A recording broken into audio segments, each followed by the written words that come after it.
Is there any end in sight?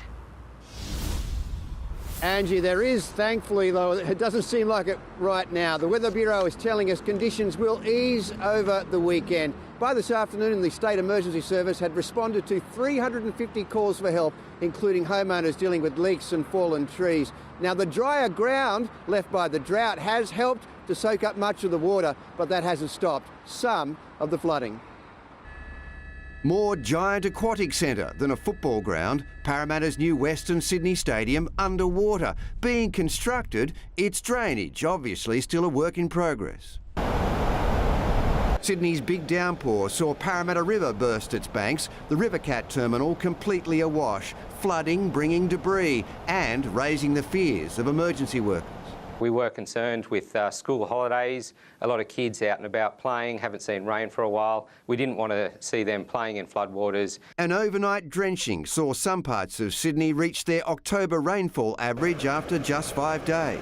We saw some intense rainfall, particularly in just after midnight. North Rocks had the highest rainfall with 79 millimetres, closely followed by Sydney Olympic Park with 77. Prospect Reservoir, West Pennant Hills and Parramatta also all recorded more than 70 mils.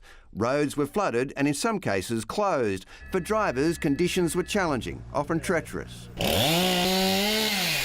And after the soaking, trees were posing a real threat to homes, this one in North Rocks. We were having a cup of coffee and then we heard a noise. Leaking roofs and blocked drains. The effects of rain has been one challenge. Now emergency crews are bracing for strong winds with the prospect of trees being brought down. Sodden branches and sodden trees and the sodden ground can mean that we have more issues with trees falling over.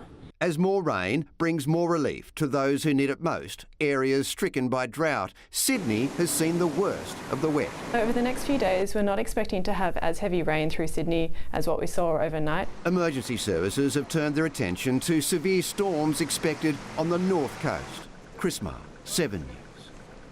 A truck driver is in custody after a multi-vehicle crash in wet conditions in the city's northwest this morning. Emergency services were called to Hawkesbury Valley Way at Windsor just after 10. A truck and 2 cars had collided, leaving 2 people seriously hurt. A third person was taken to hospital with minor injuries.